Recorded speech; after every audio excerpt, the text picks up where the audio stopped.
Segundo episodio de Rebobinando y hoy tenemos a un grande entre los grandes, mi amigo Daniel Martín Ferrán. Dani, muchísimas gracias, tío. Gracias, David, por invitarme. Muchísimas gracias, de verdad. Daniel es un guionista de televisión, lector de guiones, crítico de cine, escritor y profesor de secundaria. ¿Me dejo algo? No, yo creo que eso es todo. Y que nadie me juzgue por lo de profesor. Que no es poco. Que no es poco, que no es poco. Bueno, pues vamos a empezar con una pregunta conmigo y un poco relacionado con lo que es el canal.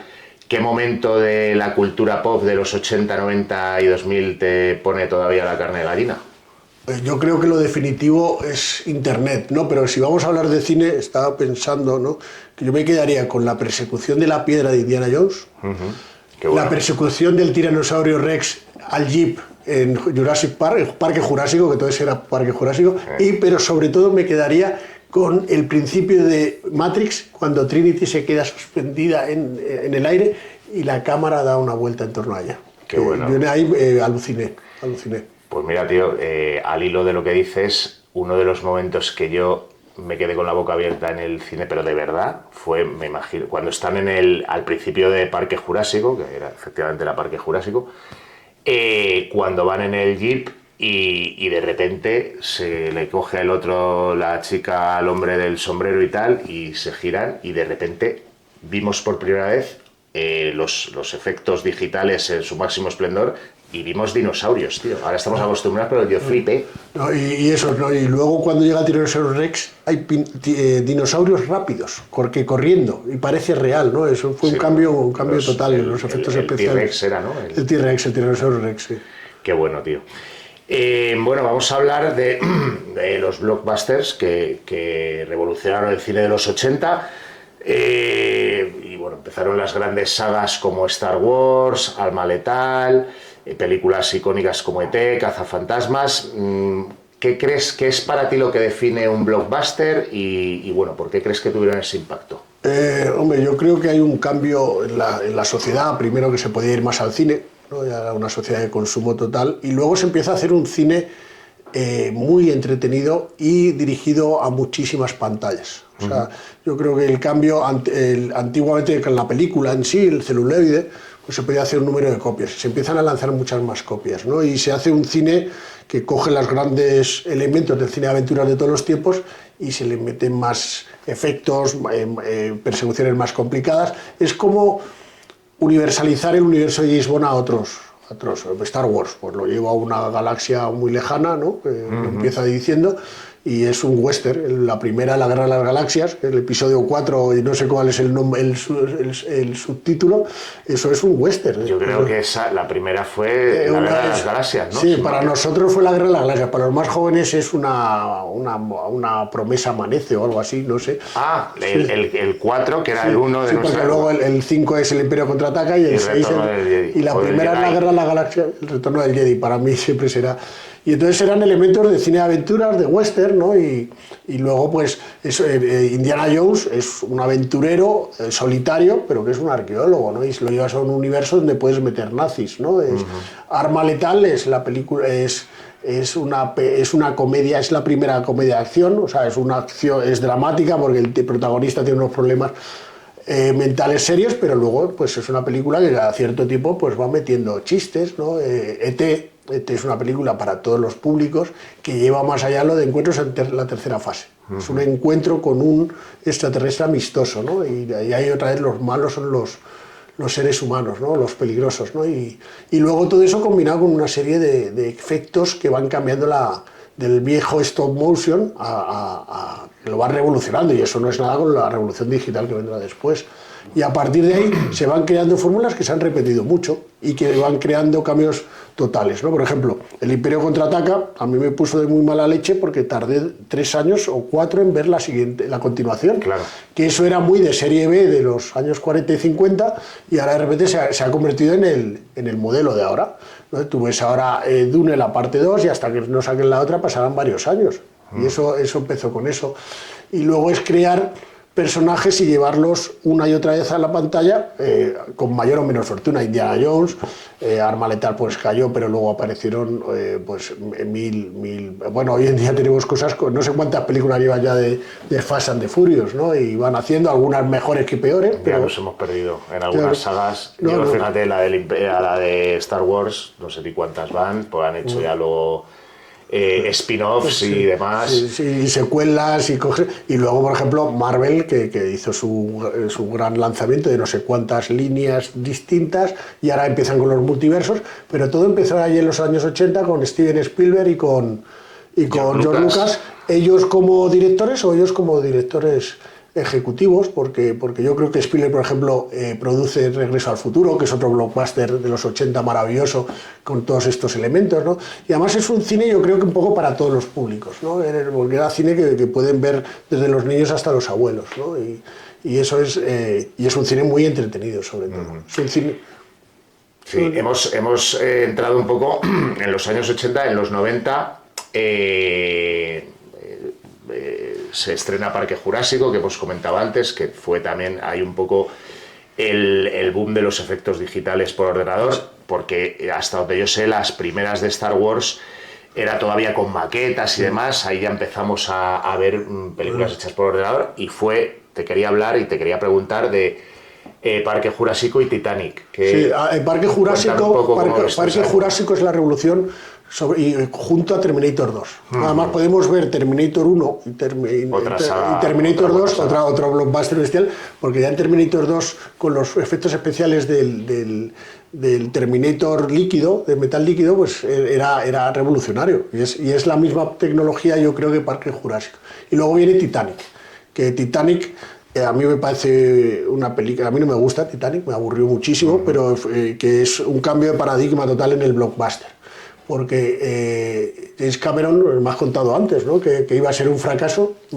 Iba a ser un fracaso, estaba destinada a ser un fracaso, y fíjate luego... Es una película de la más cara por los seguros de rodar en agua, porque los seguros, el cine siempre, pues los seguros de un actor, porque si se te muere el actor, pues tienes que firmar unos seguros... Por eso, cara por eso, y cara porque creo que la maqueta que se utilizó para el Titanic fue a una escala... 2/3 o 3 cuartos de la real. Y el Titanic, estamos hablando solo se hizo un lado, y por eso todas las tomas son siempre del mismo lado, ¿no? Y además se nota. Es una película carísima también de efectos, y nadie ha apostado por ella, pero se convirtió en un boom, una historia de amor opinable, ¿no? Y es lo que digo yo, a mí no me gustó, es una película que ha ganado más Oscars que nadie, pero ni el actor protagonista ni el guión estuvieron nominados. Pero ahí James Cameron demostró que un director con suficiente potencia podía hacer un blockbuster sin guión y poniéndose a los estudios. Yo creo que ahí es el momento en el que se pueden rodar películas de 3 horas que sean un exitazo. Porque antes se hacían películas más cortas para que pudiese haber más pasos. Ya había empezado Spielberg con estas cosas, ¿no? Pero es que Titanic son más de 3 horas, yo creo. Y es una película que sorprendió a todo el mundo, porque de repente el hundimiento en tiempo real parecía absolutamente efectos especiales. ¿Fue esta la primera vez que un director, en este caso James Cameron, se jugó un poco su patrimonio, ¿no? Porque hemos tenido hace poco, no sé si conoces la última de Martin Scorsese, que no recuerdo cuál es el nombre, se ha estrenado hace poquito, donde se jugó su patrimonio y lo ha perdido, ¿no? Porque ha sido un fracaso. ¿Fue esta de Titanic la primera vez que un director se la jugaba de esta manera? No, yo creo que ha habido antes. Lo que pasa es que hasta los 50, 60 los productores mandaban mucho más, ¿no? Y eran los tíos que decían, oye, hay que cortar aquí, ¿no?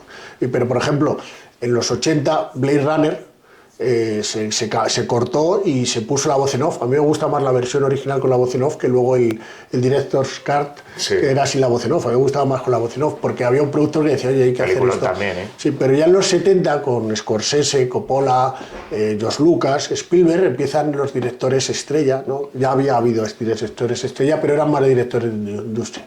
Lo que pasa es que aquí empieza también a ver la figura del director productor, que se hace dueño de su...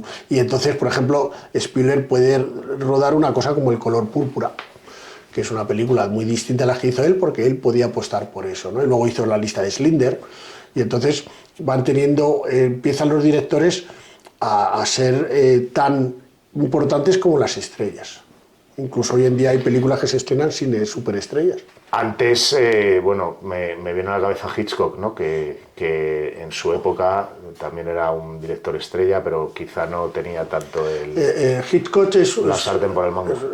Siempre ha sido un trío controvertido, ¿no? Pero porque trajo muchos modos europeos, no es de mis favoritos, ¿no? Y hace muchos adelantos técnicos también, es un director de adelantos técnicos, por ejemplo en Vértigo, el uso de la cámara y todo ese efecto del vértigo y esas cosas. Que aquí en España se tradujo como de Entre los Muertos o algo así, ¿no? Y es un director también muy taquillero. Pero al final, por ejemplo, como no empezó a tener peores resultados de taquilla, los estudios le dieron un poco de lado.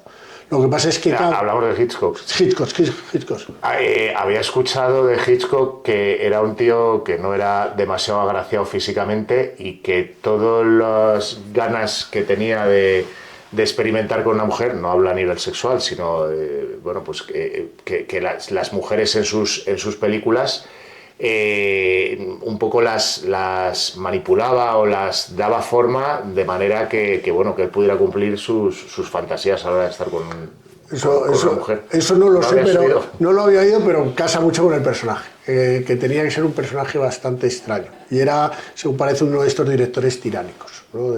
Que en esa época se daba mucho, ¿no? También John Ford era un personaje que hoy no podrían existir, estos directores que trataban así a sus estrellas y actores. No, hoy no, seguro. Hablando de blockbusters y bueno, hablando al hilo del posible desastre que hubiera sido Titanic, ¿qué película estaba destinada, que nos puedas contar, estaba destinada a ser un blockbuster y resultó ser un fracaso? Uno de los grandes fracasos, yo creo que es poquito después, es Waterworld, precisamente. Otra película carísima, que era como quería ser un Mad Max del agua en un universo... ¿Esa fue que Kevin Costner era el protagonista y a la vez productor? Sí, también. Y aquí Kevin Costner, que yo creo... Que luego no es mala película, ¿eh? A mí me aburrió, pero vamos, no me parece tan mala como la pusieron. Quería ser un Mad Max en un universo, pero en un mundo de agua. ¿Por qué fue tan cara, tío? Porque al final pasa por el agua. Los seguros también. Claro, por el agua, y rodarlo todo en agua es mucho más caro. Ajá. Y antes se rodaba, perdona, no lo sé, ¿eh? ¿Se rodaba en aguas abiertas o había un decorado? No, yo creo que, por ejemplo, Titanic yo creo que se rodó en un lago, me suena a mí, o en un recinto cerrado. Sí, en el mar yo creo que Inviable. no se puede. Algunas antiguamente se haría en el mar, claro, las películas de piratas y estas cosas. No, en aquella época había mucho estudio. O sea, la magia del cine antiguo es que había mucho estudio. Rodar en el mar no lo sé, pero eso lo podemos mirar, pero debe ser carísimo y aparte vete a saber cómo está el tiempo. Claro.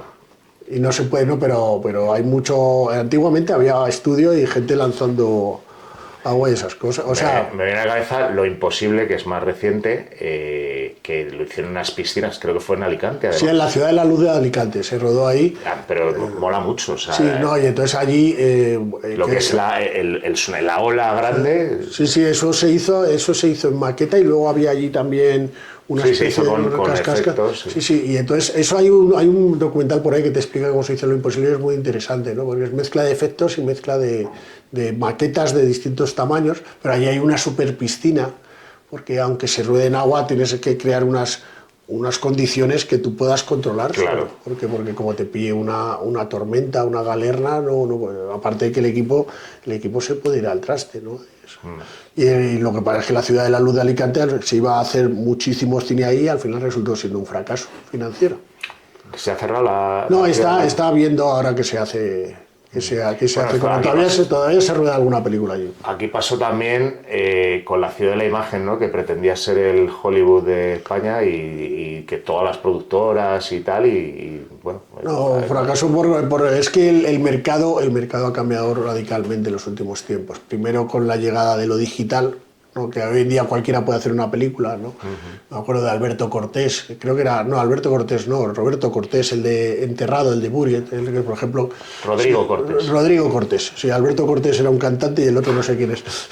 ¿Cuál habías dicho? Alberto Cortés y luego, no sé, bueno, Roberto Cortés. Eso, Rodrigo Cortés. Que ese puede ser un exalumno, o sea, vete a saber. Y ahora cualquiera puede hacer una película y luego han llegado las plataformas a hacer la competencia a los grandes estudios, ¿no? O sea, el último fin de semana el gran estreno era en Netflix y no en las pantallas de cine, que era una película con Cameron Díaz y Jamie Foxx, porque ahora es ahí la competencia. Vamos a entrar, Dani, en la parte de televisión, porque tú fuiste guionista en una época donde la televisión marcaba tendencias.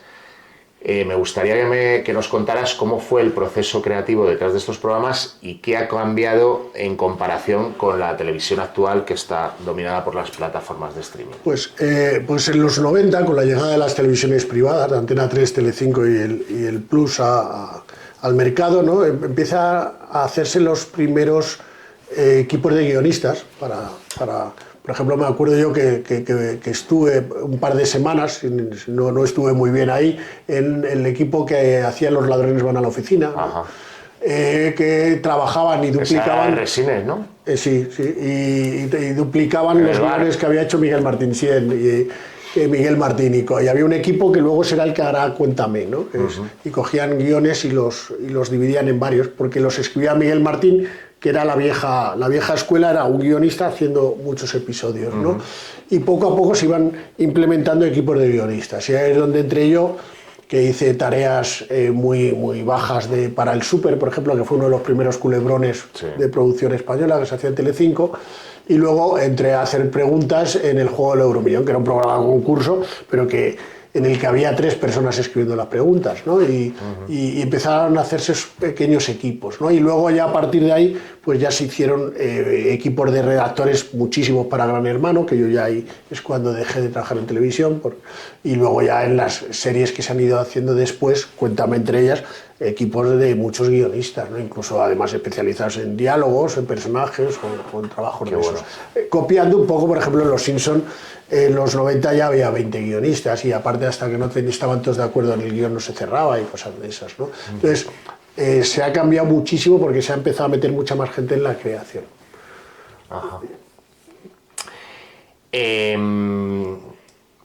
¿Qué programa crees de la televisión actual ha perdido la autenticidad? Pues yo creo que... Perdona.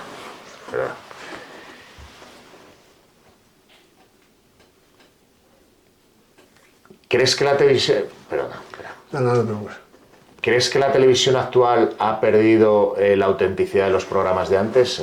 ¿Qué show clásico crees que merece un reboot chulo? Es que, paradójicamente, con lo que acabo de decir, ¿no? Ahora, por ejemplo, las series yo creo que tienen guiones más planos. Pero yo no sé si se está volviendo otra vez a que cada uno hace su guión y lo rueda, ¿no? Pero los programas de entrevistas o de variedades o de los realities pues son más planos, ¿no? Y entonces... ¿Y eso puede ser por la reducción de costes, que hay menos... Yo creo, no sé si hay menos talento y luego que el público ha cambiado mucho, ¿no? Hoy en día es más llegar el pelotazo, llamar mucho la atención porque hay muchísima más competencia. Claro. El gran cambio, yo cuando era pequeño, muy pequeño, todo el mundo hablaba de Curro Jiménez o de Mazinger Z en el cole, ¿no?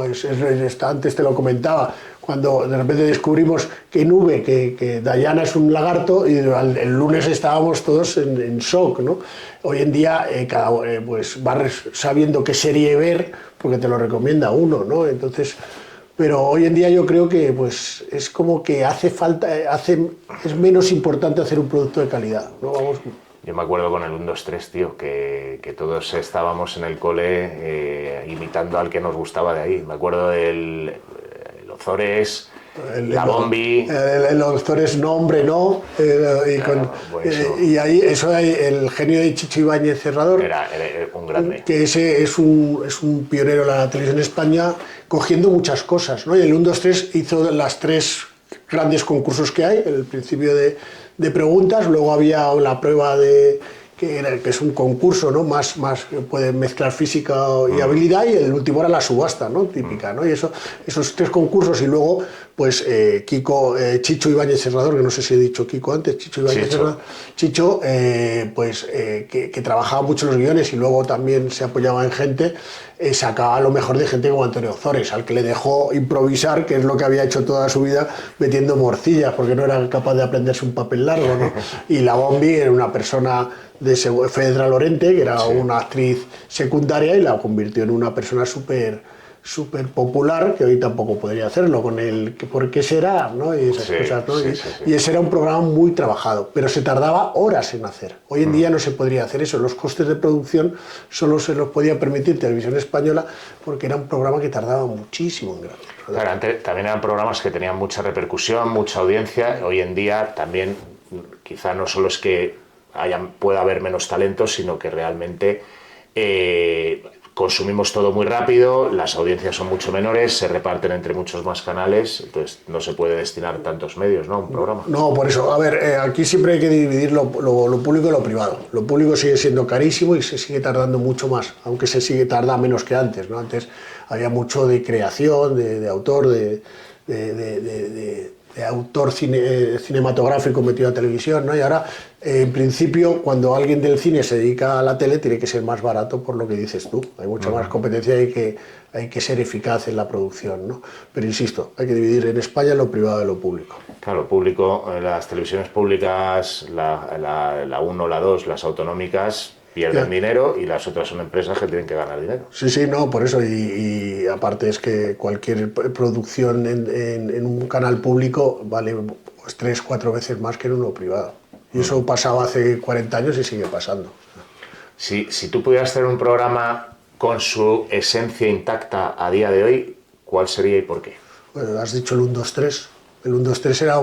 yo echo mucho de menos... Mi padre decía siempre que en televisión hay que ver algo que no se pueda ver en ningún otro sitio, ¿no? Entonces, él hizo un programa, yo no lo llegué a ver porque no hay grabaciones, que se llama Siempre es domingo, entonces que venía alguien y un escritor y tocaba la armónica, que era su entretenimiento, ¿no? Y por eso me divertía en aquellos programas donde se entrevistaban a famosos. En el 1, 2, 3 me encantaría ver algo parecido, porque era un programa de variedades. Se intentó hacer con el 1, 2, 3 un remake ahí. Sí. Y lo que pasa es que luego Chicho era muy caro, entonces era otra manera de hacer televisión, ¿no? Pero algo así de variedades, porque el 1, 2, 3 estaba el concurso, pero luego había actuaciones musicales, luego estaba los humoristas, ¿no? Y era muy divertido. Y luego, si me dices, La Clave, ¿no? La Clave, donde mi madre trabajó, ¿no? Y La Clave era un programa que se echaba una películas distintas, rebuscadas, y luego había un coloquio sobre un tema de actualidad, el que fuese, ¿no? Podría ser el conflicto palestino-israelí, ¿no? O las elecciones de Estados Unidos, o algo de España, y venía gente de primer nivel y de todas las ideologías, ¿no? Entonces, había Julio Cortázar, ¿no? Por ejemplo, o filósofos americanos de primer nivel, y estaban allí hablando entre ellos, en directo, ¿no? Y ese es un programa mítico que además pues terminó por cuestiones políticas, porque un programa incómodo. Se canceló y luego se intentó recuperar en Antena 3 y no funcionó entonces. No funciona igual. Yo recuerdo ese programa, tío, comentábamos antes, ¿no? Todo el mundo ahí fumando, muy profundo, muy denso el ambiente. A mitad del programa eso parecía Londres, el mundo había. Sí, no, además esto pues era la vieja escuela de periodismo, lo dirigía y presentaba José Luis Balbín, que es de la primera promoción de la escuela de periodistas, ¿no? Con mis padres, ¿no? Y es que, pero había al principio es un programa que surge con la democracia y es para crear debate y traer a primeras figuras, ¿no? ¿Qué me dices? Me gustaría que en televisión volviesen a aparecer los primeros espadas, que no sé dónde están los primeros espadas. Yo no conozco a ningún tío intelectualmente superpoderoso que tenga menos de 50, 60 años. Claro, y ya para cerrar este bloque de televisión, personas como Chicho Ibáñez Serrador, como Jesús Hermida, o sea, eran como tótems a los que admirábamos. Pero claro, también es cierto que solo habían menos cadenas, se podían permitir unos presupuestos, había mucho talento, efectivamente, pero claro, se podían permitir otros presupuestos. Pero estas figuras no las ves hoy en día. A ver, hay que distinguir mucho lo que son las producciones ya a partir de los 80 y esas cosas, pero es que antes mi padre hacía una broma siempre y decía, joder, tú calla que yo he tenido el 100% de audiencia, ¿no? Porque solo había un canal, ¿no? Y luego ya con la 2 no lo veía prácticamente nadie, ¿no? Entonces, claro, Jesús Hermida, que fue primer corresponsal de televisión española en Washington y luego se hizo programas como Su Turno, ¿no? Era una especie de figura hiper reconocible, porque mi padre haciendo televisión en los 60 luego era muy conocido por la gente que había visto la tele en esa época, porque lo veía todo el mundo, ¿no? Hoy en día está todo mucho más difuminado y tú puedes desconocer completamente al presentador del informativo de las 9 de ese canal porque no lo has visto en tu vida. Claro.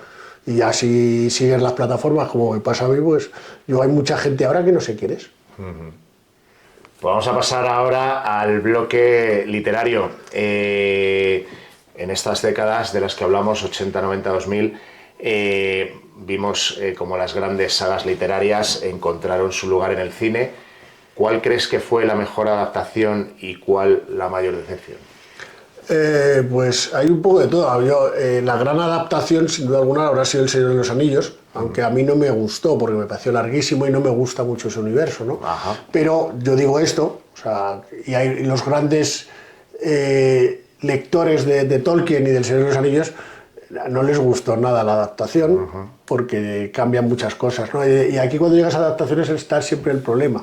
Tú ves un libro y cuando le llegan y que te haya gustado mucho es muy difícil que te guste. Yo me acuerdo en los 80, La historia interminable, la película me pareció un truño total, porque el libro me había encantado. A mí me moló la película. Y en cambio, luego hay veces, pues, por Parque Jurásico comentabas antes, sí. ¿no? Yo no me he leído la novela, pero la película es una joya, ¿no?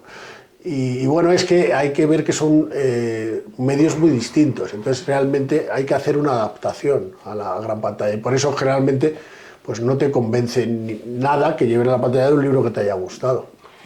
A mí Michael Crichton, o sea, la novela la leí después de ver la película, que flipé, como te comentaba antes, y me pareció una muy buena adaptación, tío. O sea, pero por ejemplo, a mí, hablando porque rompió moldes, ¿no? También fue, hostia, que hay dinosaurios, tío, que los estoy viendo. Sí, no, por eso, hay adaptaciones, por ejemplo, que a mí me gusta más todo lo audiovisual que Sherlock Holmes.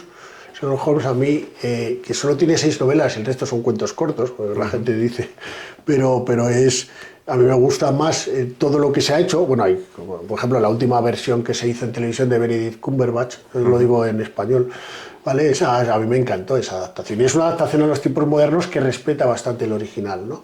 Y por ejemplo, Drácula, que ahí tengo discusión, me gustó mucho más el libro que la película que hizo Coppola en los 90, pero al mismo tiempo me gustan más otras versiones de cine. La de Coppola era la de Brad Pitt. Brad Pitt, no me acuerdo, no me acuerdo sí, si era Gary Oldman podría ser el vampiro, no sé, no Tom Cruise. Eran todos, ¿no?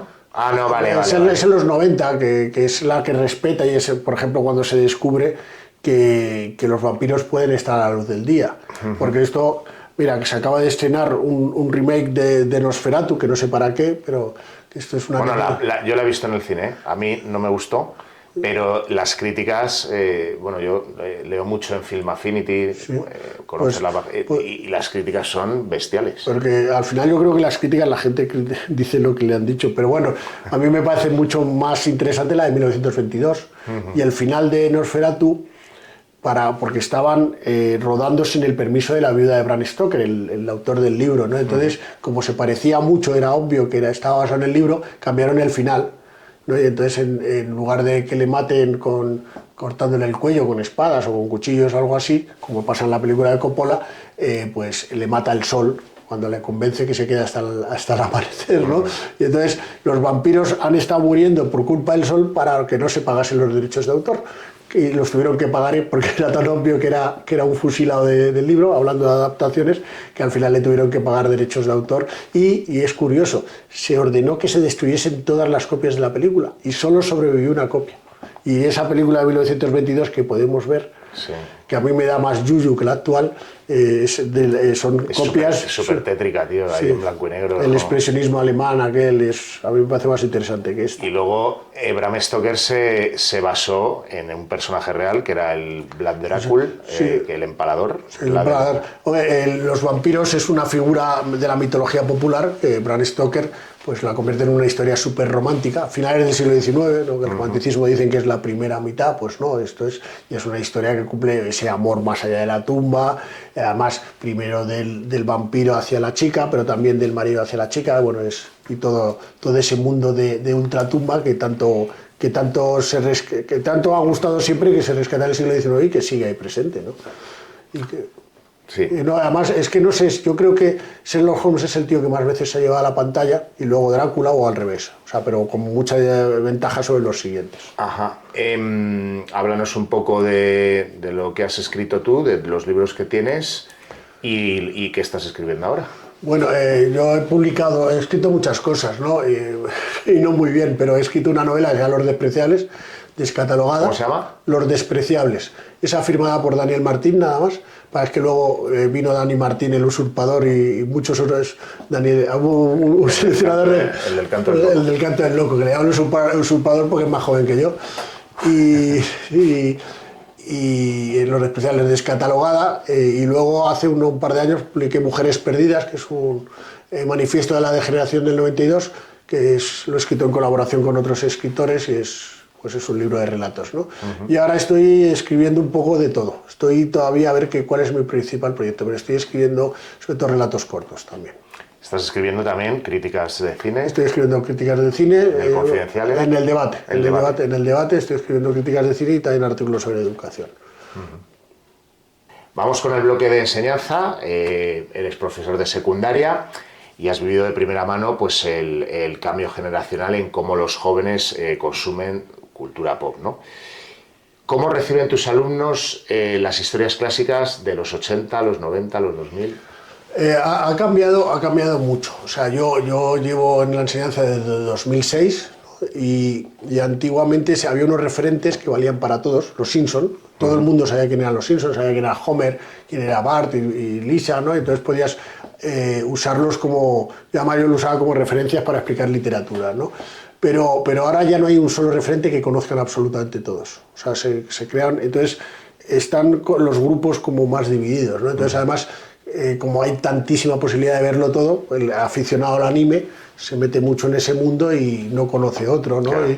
Y luego tienen muchas dificultades para ver lo antiguo, ¿no? Yo me acuerdo que me dijeron una vez, don Dani, he visto la película Drácula la antigua, ¿no? Y yo digo, a ver, ¿a la antigua a qué nos referimos? Y era la de Coppola, no era Nosferatu o una de los años 30, ¿no? Eso es lo antiguo para ellos. Y por eso además esta fiebre de hacer remakes de todo, incluso estas películas con peluches taxidérmicos de Disney, ¿no? Que cogen el Rey León y hacen una película con efectos digitales de leones falsos, ¿no? Uh-huh.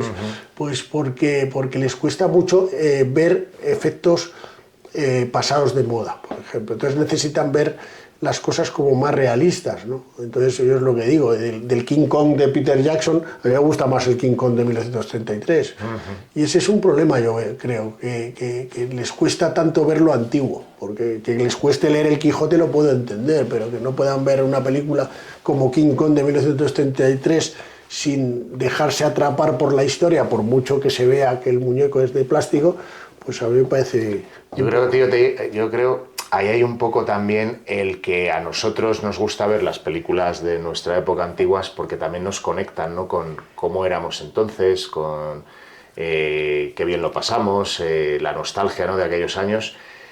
A mí me cuesta ver cine en blanco y negro, por ejemplo, lo tengo que reconocer. Y luego también entiendo que la evolución y cómo funcionan los efectos digitales hoy en día, mis hijos...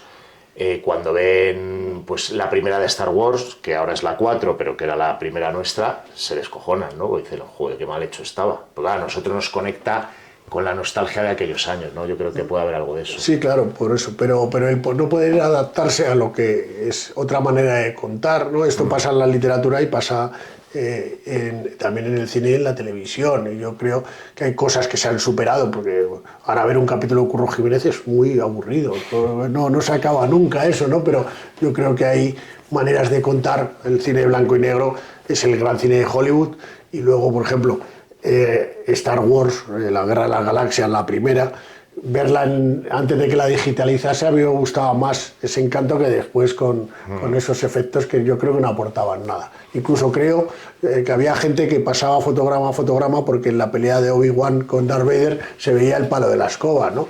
Pues eso tenía su encanto. Sí, sí.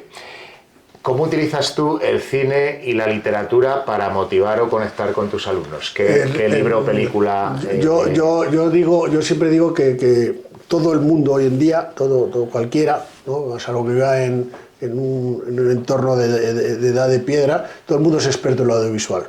Desde pues, las series desde pequeñitos, desde el Pocoyo hasta lo que sea, todos son elementos de la narración audiovisual. Entonces, la manera de explicar literatura o incluso lengua o historia es a partir de hacer referencias a películas y series, porque está todo ahí, ¿no? Entonces, Los Simpson es un ejemplo paradigmático, ¿no? Además me gusta mucho la relación de Homer, brutote, con Lisa como más intelectual, pero también para la inteligencia emocional, ¿no? Y lo usas siempre, aparte de que hay clásicos como de Shakespeare, ¿no? Que se puede servir para todo, y hay adaptaciones del Quijote para aburrir, pues se puede recurrir a muchísimas de las películas para el héroe, por ejemplo, antes los Juegos del Hambre, ¿no? Ahí tienes a Katniss Everdeen o como se llamase, y es un héroe típico de ficción, que va a afrontar una serie de retos y va a tener una cierta serie de ayudas, que es la misma historia que se ha contado siempre.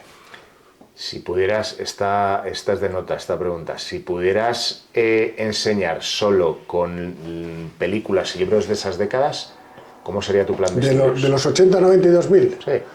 Pues, esto sería... Hay muy buen cine por ahí, aparte de los blockbusters que estamos hablando, hay muy buenas adaptaciones de Shakespeare, ¿no? El Hamlet de Kenneth Branagh, pues es una joya, ¿no? Pues en 4 horas, ¿no?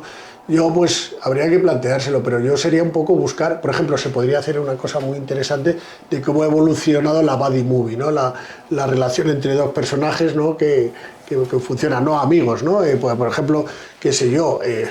se me estoy improvisando, pero Arma Letal con Mel Gibson y Danny Glover, y luego pasar a Thelma y Louise, ¿no? Y buscar un poco las relaciones, o buscar las mismas historias de amor y cómo han evolucionado, ¿no?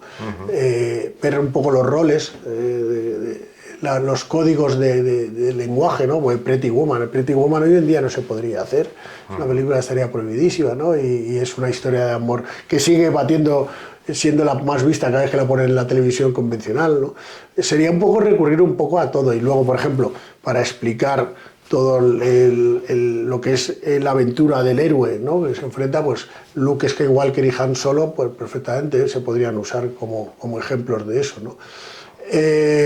Pues sí, sería un poco buscarlo un poco de todo, y luego ir a grandes creadores como puede ser David Fincher, ¿no? El Club de la Lucha, ¿no? El fingimiento, la enfermedad, la salud mental, ¿no? Es cosas de esas.